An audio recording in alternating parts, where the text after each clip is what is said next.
जब हम गीता पढ़ते हैं, आजकल ये देख कर के मुझे बहुत ज़्यादा खुशी होती है। आजकल के जो युवा लोग हैं, हाथ में गीता को लेकर के ट्रैवल करते समय में मैंने कई बार देखा कि लोग गीता पढ़ रहे हैं। कितनी अच्छी बात है। हमारे यहाँ के लोग, भारत के लोग गीता जी से इतना ज़्यादा जुड़ रहे हैं। गीता पढ़ने से हम मोटिवेट हो जाते हैं, हमें एनर्जी मिलता है, हमें ऊर्जा प्राप्त होता है। तो ऐसे ही कुछ 5 बातें मैं आज आपको बताने जा रही हूँ। भगवान कृष्ण ने जो 5 बातें कहा, इसको अगर आप अपने जीवन में फॉलो करोगे तो आपका जीवन बड़ा ही सुंदर होगा, अत्यंत सुंदर होगा।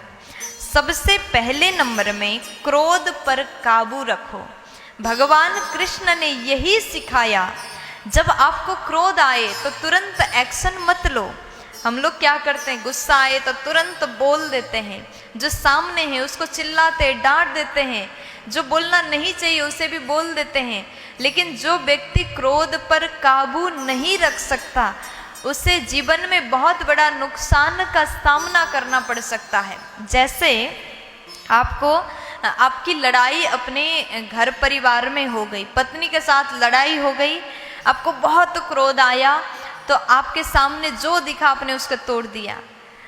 मोबाइल हाथ में है, 20,000 का फोन है, आपने ऐसे दीवार पर मारा, फोन तुरंत टूट गया। लेकिन धीरे धीरे धीरे जब क्रोध शांत हो जाता है तो लगता है कि अरे 20,000 तो ऐसे चले गए, नुकसान का सामना आपको करना पड़ा। उसके बदले में फिर दूसरा फोन आपको स्वयं को लेना पड़ा। आपकी पत्नी लेकर तो नहीं देंगी, आपकी लड़ाई जिससे हो गई वो आपको फोन गिफ्ट तो नहीं कर देगा। नुकसान का भरपाई आप स्वयं को करना पड़ा। इसलिए जब क्रोध आए मौन रहो, क्रोध के समय तुरंत एक्शन मत लो, अपने क्रोध को काबू रखो। बहुत अच्छी बात भगवान ने कहा। दूसरे नंबर में हमेशा सकारात्मक सोचो। जो व्यक्ति नेगेटिव बातों से घिरा रहता है वो जीवन में कभी कुछ अच्छा कर ही नहीं सकता। जिसके मन में गलत विचार आते हैं वो कभी अच्छा कर ही नहीं सकता। इसलिए अच्छा करने के लिए जरूरी है हमेशा सकारात्मक सोचो।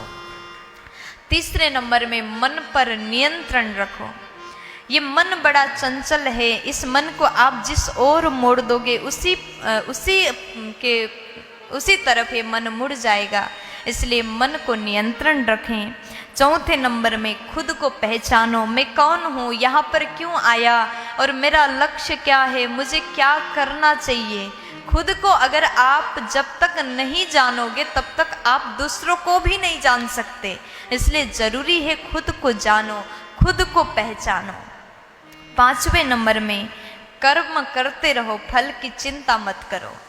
हमें जरूरी है कि हम अपना कर्म करें, फल की आस चिंता हमें करने की आवश्यकता नहीं, क्योंकि फल को देने वाले तो भगवान हैं, कर्म करने वाले हम हैं और फल देने वाले परमात्मा हैं। जो हमारा फल होगा हमें अवश्य मिलेगा, चिंता करने की आवश्यकता नहीं। ये 5 बातें। पहला, क्रोध पर काबू रखो, सकारात्मक सोचो, मन पर नियंत्रण रखो, और चौथे नंबर में खुद को पहचानो, और 5वें नंबर में कर्म करो, फल की चिंता मत करो। ये 5 बातें आपको अपने जीवन में अत्यंत ज़्यादा जरूरी है। ये 5 बातें आपके जीवन को बदल सकती है। प्यार से बोल